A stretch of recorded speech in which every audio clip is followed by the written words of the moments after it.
It's good to be here with you. Yeah, thanks for coming over. You're my first guest.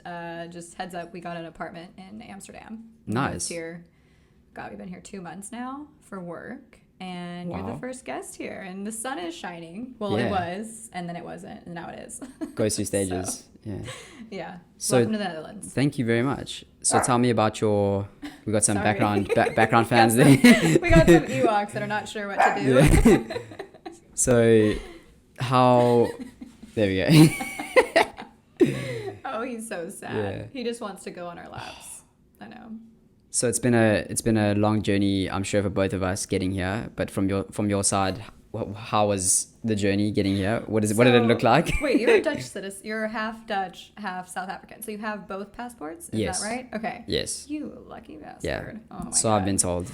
Oh, yeah. So we moved here September 2nd. We had everything set up by my company. Okay. So like it wasn't hard to get here. You know, if someone's here to relocate to Amsterdam from the United States on their own without any help from a company, I don't recommend it. Like you can do it, but I just don't recommend it. They did everything for immigration, etc. But I think actually you were the first one I told. And this was like back in May, I think. Was it May of this year, 2021? Oh my word, yeah. And I saw that you were in Amsterdam. Yeah. And I was thinking, hi Josh, I might actually be moving there because I'm interviewing with like 4 companies. Yeah. And so, you were just like, hi, cool, I'll be here. But you're the first person I told. And I was like, yeah, I don't want to tell you too much, be all dramatic. And, yeah. Yeah. I do remember that very clearly. And I actually think we connected just before I left for Amsterdam. I think I was still in South Africa. Yeah, I don't even know. South Yeah, Africa, I was. Hey. I think initially. Yeah, and then I connected with you and we started chatting, and then I remember I got to Amsterdam, I settled, and I was like, you know what, fuck, let's record a podcast together. Yeah. Because I enjoy chatting to like-minded people and just people that are very like authentic in the space and enjoy the same things that I do, obviously. But yeah, it's been a wild journey getting here. Oh yeah. Yeah. Yours was actually like I don't know how far in depth we can go in yours, but like.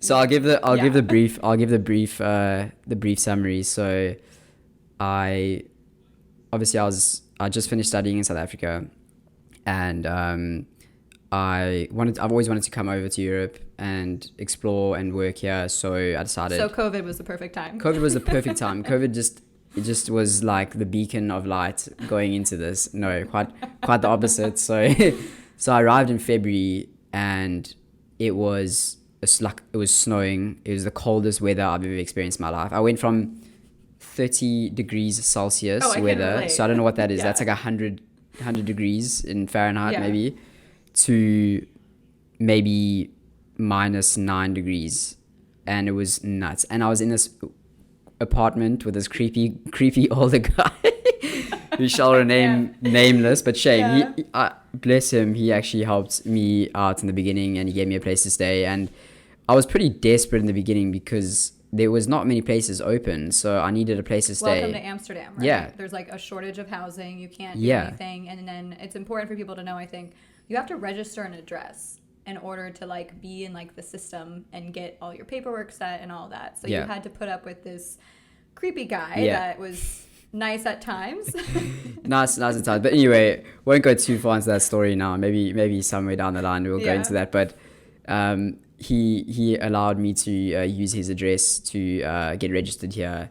That gave me, I'm sure you've been through this as well, but that gave me the bank accounts and that gave me access to this amazing city.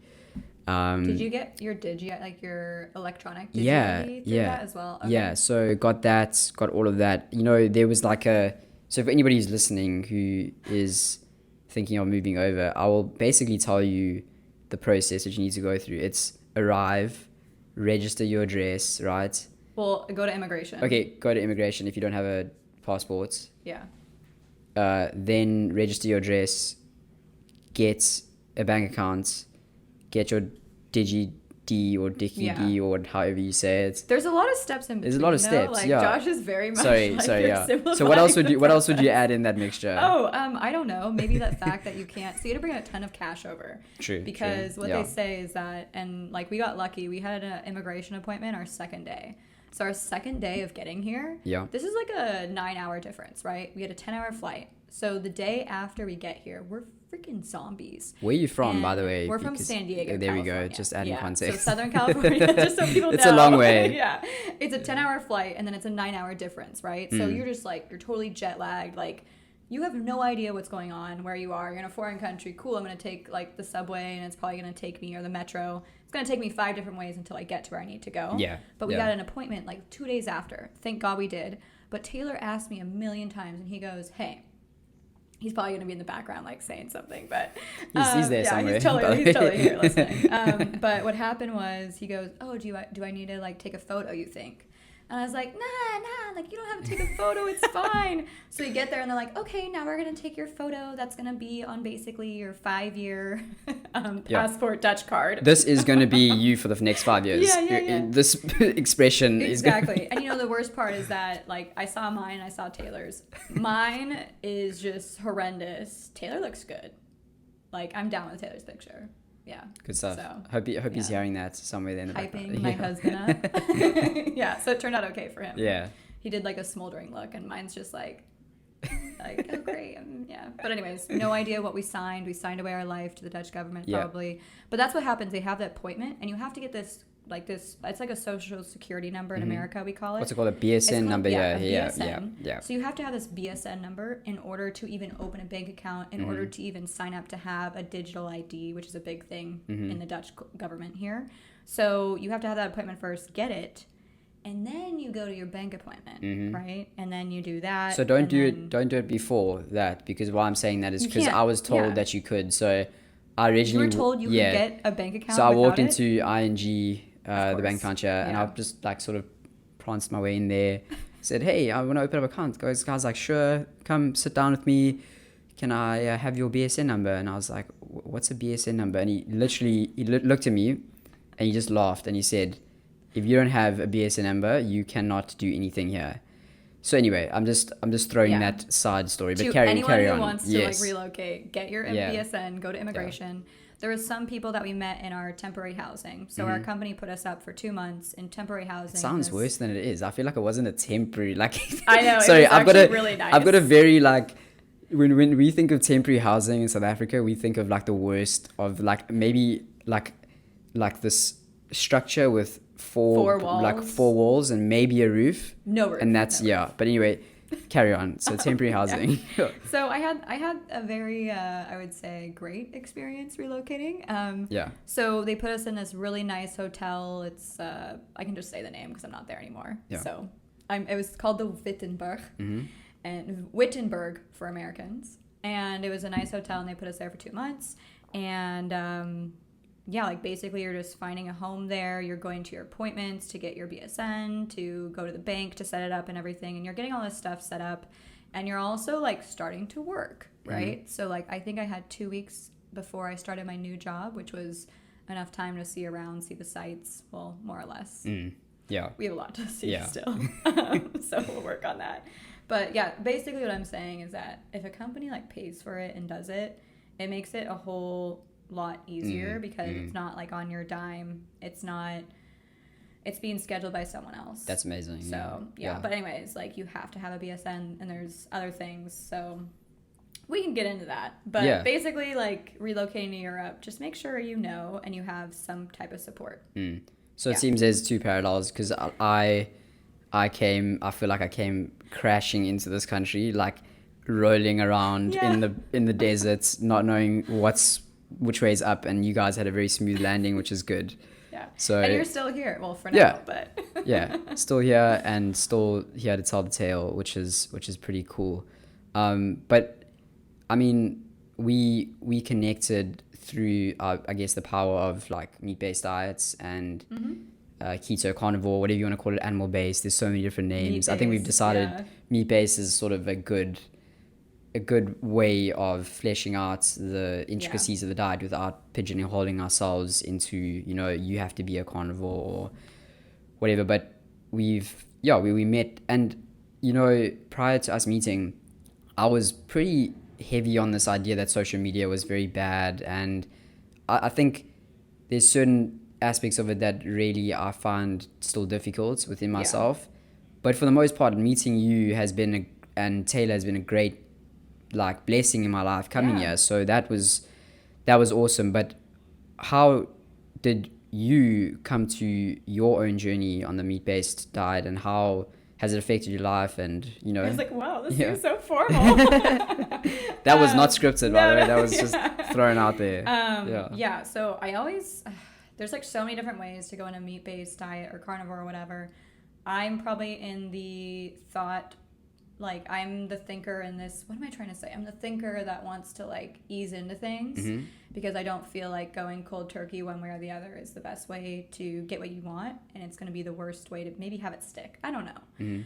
So what happened to me was I started out gluten-free 7 years ago, and I was like, you know what? I was dating Taylor. We just started dating. We started going out, eating more, and eating bread and stuff, which was not really a normal part of my diet when I was single. It was okay, I gotta stay slim, gotta stay, So I didn't eat a lot of bread and sugary stuff because it wasn't part of my diet. So I start you have French toast and all these different delicious things, pancakes, right?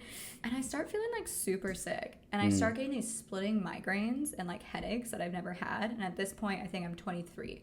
And I'm like, this is kind of weird. This should not be happening when I'm this young. Yeah. And I was active. I was working out at 5 a.m. every morning. Wow, that was a different time. And then basically I was went to a doctor, got all these tests done and stuff. And they really just did a gluten test and were like, oh, you're not, you don't have celiacs or something. And I was like, yeah, I don't think I have celiacs. Yeah, it's not that bad. Yeah, I don't think it's that. I'm just saying, can food, I remember asking the question, can food make me feel like this? Because everything's been consistent. So then you kind of start wondering, but no one ever teaches you at a younger age that, hey, if you eat shitty food, you can feel it. That's not really part of our learning. Yeah. Right? So I went gluten-free, and got rid of it. Just to go back to that, so they didn't really have an answer for you in terms of the food so that's just okay. He just said, he literally said to me, the allergist, what's the allergist doctor? Because I went to a specialist, and he ran all the tests, and he was he told me, he goes, cut out gluten and see if it makes you feel better. And I said, okay, I'm miserable. And also anxiety. First time in my life at 23, because I was eating those foods, the anxiety set in, which I had never experienced, which kind of felt like dying. Yeah. That sounds very dramatic, but it was my first experience with anxiety. And I was kind of what? Something's happening here? I don't know. Yeah. So anyways, and the brain fog. I felt like I wasn't performing, or I felt like I just wasn't clear. Have you had brain fog before? It's kind of hard to describe. Yeah, it's the strangest, feeling, because you just do not feel like yourself, and you feel like everything's a bit behind, you feel a bit, literally brain fog is the best kind of explanation. Like a hangover in a way. When you're hungover or when you're sick. An unwitting hangover that just happens to you for nothing. Yeah, exactly. But it turns out it's the foods you're eating, which is the crazy, which makes, back to what you were saying, it makes complete sense to me, because if you think about it, alcohol, which is toxic. Yeah. You drink it with the expectation that the next day you're going to have a hangover, right? Yeah. Why is that not the same for food, Yes. People ask me all the time, why don't you eat bread? And I say, the best way I can describe it is I think of bread for me as alcohol, in the sense that eating it has the same response as alcohol. I literally have a carb hangover the next day, a wheat hangover. Oh my God. You know what I'm saying? So it's the best way to describe it to people, I find. It's the best way to relate to people, is most people just don't understand. They don't know what it feels like to feel. What I would have heard is that when I do say something similar like that, always the response I get, and I'm not really sure why, because you can't experience it yourself, but they're like, that's just because you haven't eaten gluten and bread in a while. Yeah. And I'm like, no, bitch. I will eat meat all the time. So tell me why that doesn't happen with a steak. Yeah. Tell me why that doesn't happen with, whole foods, whole vegetables and meat. I was told by pretty close people to me that it's because I haven't been eating bread that I developed an intolerance to it because I haven't been eating it. So their paradigm is, in order to eat bread, you need to be eating a lot of it, so you develop a tolerance to it. So you never, like, I get the logic, so I understand the logic behind it. But the thing is, like, I've never eaten a steak and felt like shit. No. Like, unless you're literally a vegetarian who hasn't eaten steak in a long time, your body will need to be reintroduced to it. 100%. Yeah. But, like, the whole argument for that, so that's something that kind of, like, gets me going because I've heard that so much, and I'm like, dude, like, really, like, okay, eat some steak. Are you gonna get a hangover and have brain fog and have all these symptoms the next day? Probably not. And people don't realize, like, it's such a cheesy thing to say, because I've seen these, like, very cheesy Instagram posts, like, you know, this is what good health looks and feels like.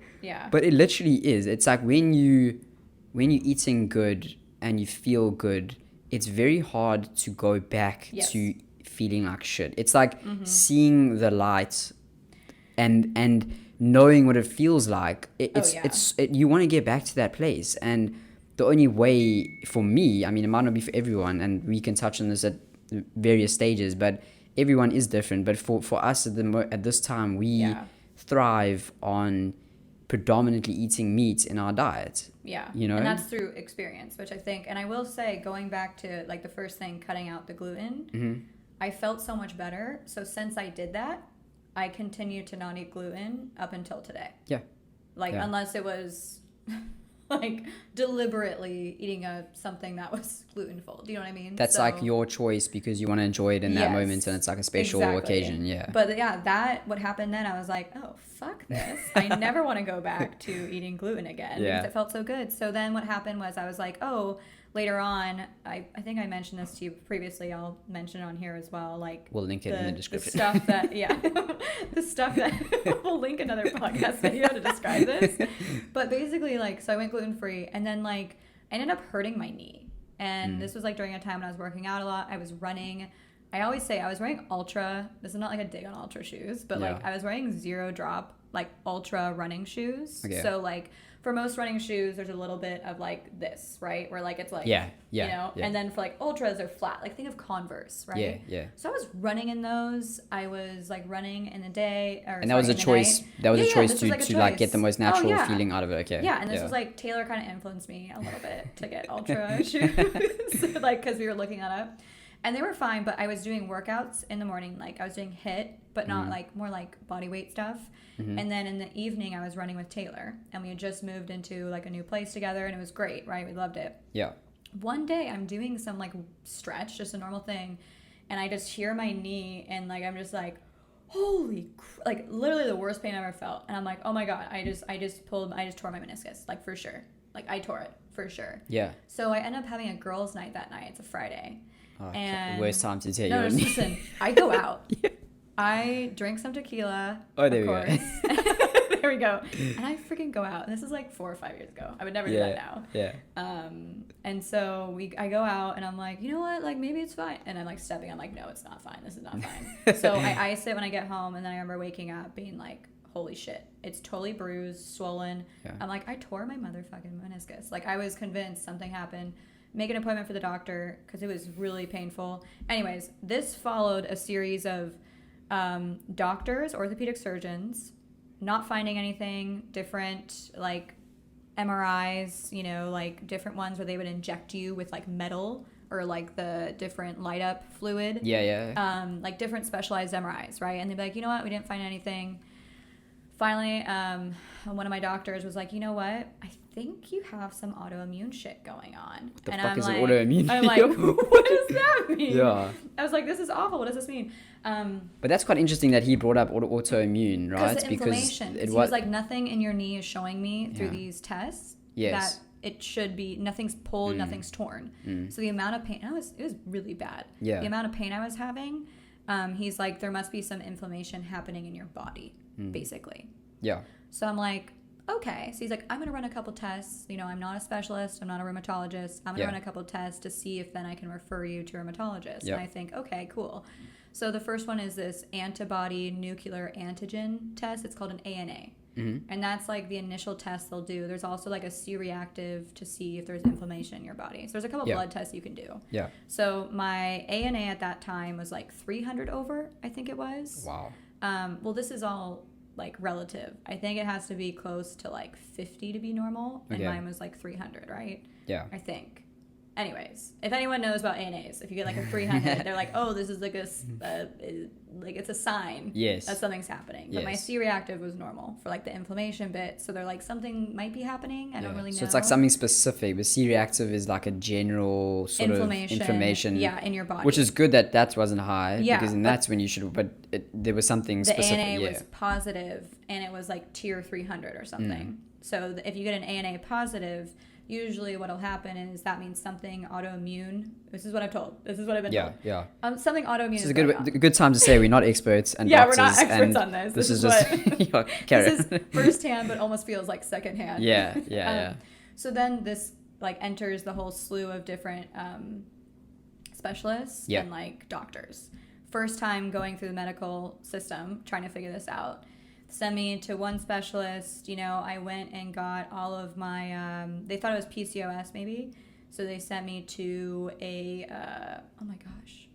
thyroid person. I don't even know the word. I wouldn't even know. Oh, endocrinologist. Okay. Sorry. Went to an endocrinologist, did all my stuff. Good news is that all of my functions for my womanly levels of hormones and everything are great. Cool. Vital functionings for a body is good. For having a baby, my FSH, my LH, all those things are great. Yeah. So I can have kids. Yeah. Awesome. And then they were like, this is not PCOS because one of these would have been weird or something. Yeah. So anyways, then he's like, you know what? I'm going to send you to a rheumatologist.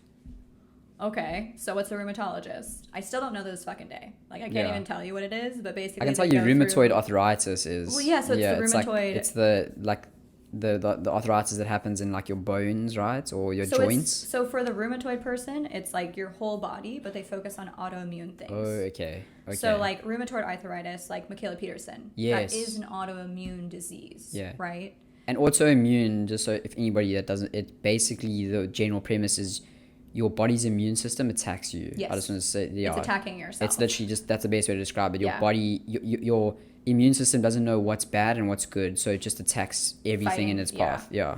And it can affect like different parts of it. Yeah. And then so I go to her and she has some other tests. So the ANA at this point, it's like 2 months later. The ANA now is positive, but it's teetering on 600. So it went from 300 to tier 600. Wow. So I'm like, okay, am I just getting more stressed out? Like, what's going on? So then she goes, I'm going to do some like stuff around here. And then she had like a thyroid antibody global Gubin something test. Yeah. And it came up high. Okay. So it was flagged high. And she goes, so look, Nicole, you seem like up until this point, you've been in really good health. All your numbers for everything else are fine. And, whatever, right? Nothing's really showing us anything. You might later in life develop some type of thyroid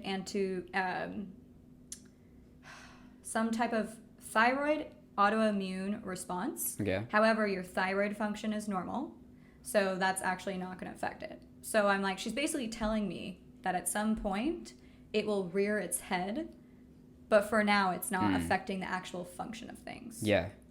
So I'm like, that's interesting. What? I was like, this is great news. So then thus begins the whole cycle of me deciding to get surgery on my knee. So do an arthroscopic, see what's going on, right? Because you can do those. And this was like, I think 8 months later of having knee pain, crutches, all this crap. Yeah.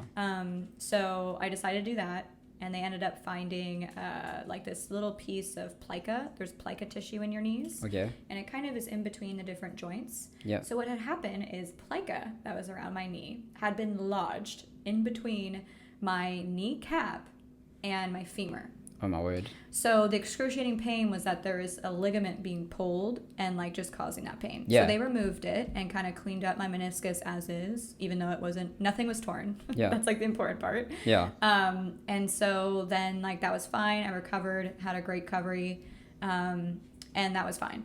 Right. So that was when I then decided, okay, like there's all this inflammation happening. I don't want to have my thyroid fucked up. like at any time. So I started looking into different diets for autoimmune. Of course, who enters the conversation but Michaela Peterson, right? There's other people I looked at for PCOS as well and stuff like that. And what I had gathered was lower carb, higher fat. And I'm like, holy shit, like I've been eating like low fat yogurt forever. Yeah. And like, yeah, because that's like the paradigm, right? Yeah, that's just the like, way you... I've been avoiding butter. Yeah. Yeah. I mean, I do love butter, but I had avoided it, you know, like, oh, this is not good. Yeah, whatever. It's fattening. Yeah, this is so fat. Like, it's so fat. It's so good. Yeah. So yeah, that's when that happened, and that's when I was like, okay, I'm gonna go low carb, and then I like kind of notched things up to going keto. Keto, I will say, was like 50. You limit 50 carbs a day as a goal. I will tell you. And right was now, it like was it more like the nut? It was lots of, I'm guessing, lots of nuts, butters, and that sort of keto, nuts, right? Vegetables, Yeah, like everything. Yeah. And I would make 2-hour dishes for Taylor and I. Yeah. And then you'd be like, oh my God, this is so creamy. And like, just, I guess, PSA. All the my fat. husband does not like dairy. Yeah. He doesn't process it well. So he's like, oh, we're having a mozzarella covered chicken with like cooked in porcini cream sauce. Oh, it's perfect. Cool.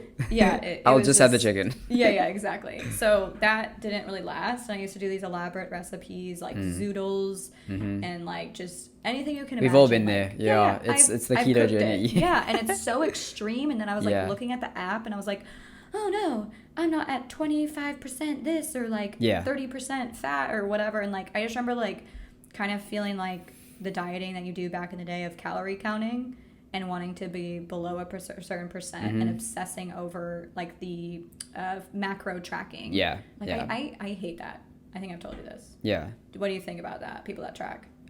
I think it can definitely, I'm a pretty compulsive person, obsessive person sometimes, and it can really get like obsessive, like fasting and things like that. It just gets to a point where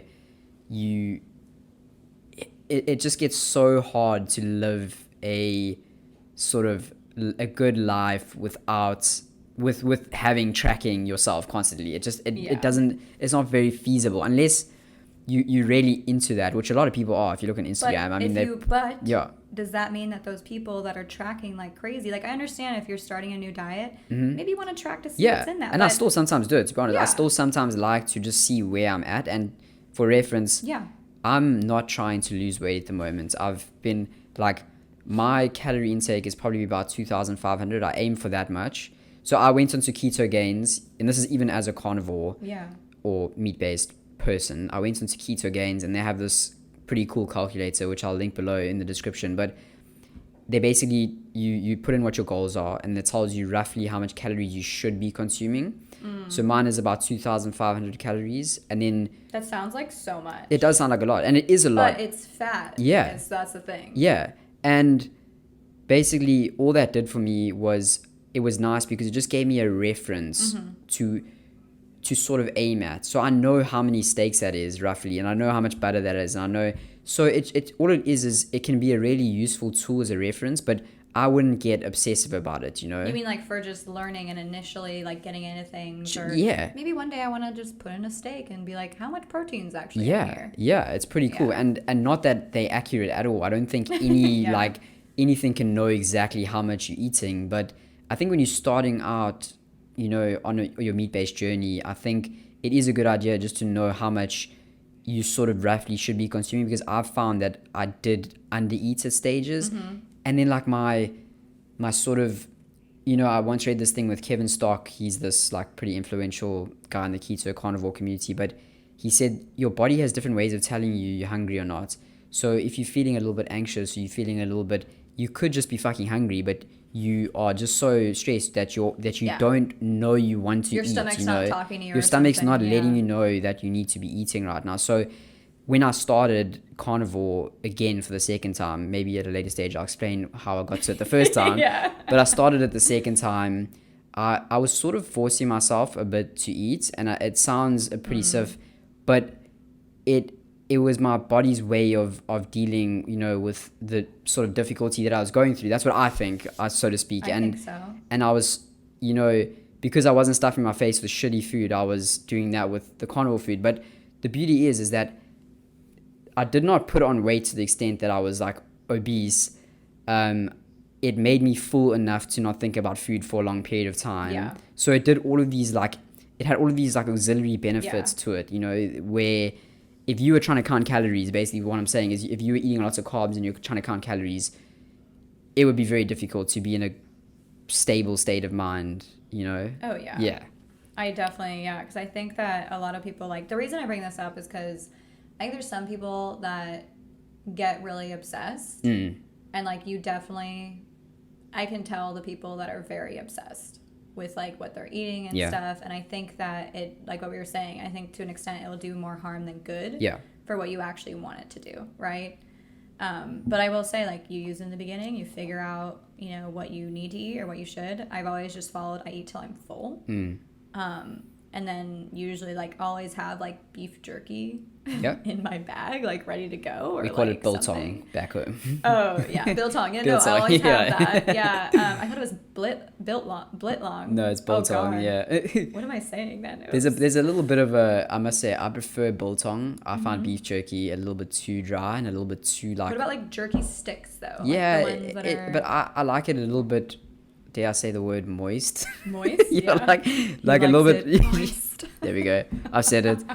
I like it a little bit, like a little bit soft and not as dry. Yeah, but that's not for everyone. That's just, I've just grown up in South Africa. I've grown up eating that. That's like so the thing. So going back to like the calorie counting, I think that was that natural?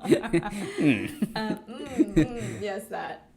There's a lot of people that you see on like social media, and some of them are influencers. Some of them are carnivore, like, you know, people look up to them, and it kind of bums me out because I think that it gives a reputation to carnivores or people that were doing something super extreme because it kind of has like this obsessive extreme look to it, when really, like, I am the laziest person ever. That's what I say. Like, I do this diet because I'm lazy. Yeah. Like, I think it gets the wrong rep of people being like, oh, I have to record everything. Like, oh my God, this person is like, oh, you can only use 1 teaspoon of butter, like, to cook your steak. And I'm like, you can only have a palmful of butter or meat a day.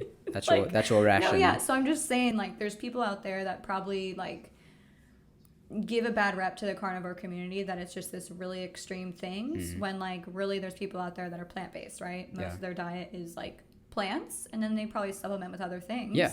And that's kind of how I view us, is that we're meat-based, and then there's other things, like sometimes we'll have cream, or sometimes, like, we drink coffee. And I mean, I'm obviously this is the first show, and we're going to get into so much more, and I can't wait for it, but exactly what you said there, like, we're going to touch on, like, alcohol, you know, because I think we very normal in a sense where we do occasionally go out and enjoy ourselves, and, you know, there's an element of practicality to what we do that's not limited to carnivore, which is what I enjoy.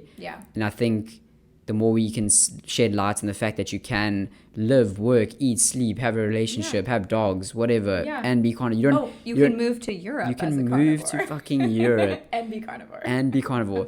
Which, again, I mean, we're gonna get into so much. We're gonna get into the intricacies of where to buy the best meats if you're living in Europe or Netherlands, traveling here. What is Nicole's travel hacks, you know, for carnivore and stuff. There's going to be so much, and I really can't wait to get into it. Is there anything else that you want to add? No, I just think there's more to come, and we'll try to get these out as much as we can to kind of unpack the different areas of this meat-based living, and the good and the bad, I guess. Oh yes. Yeah. Well, cool. I've thoroughly enjoyed today's first episode. We still thinking of a name, but we'll get to it. Hopefully it's up in the description by now. It's probably pretty accurate, or I don't know. There's so many things. Yeah. So. Cool. Until next time.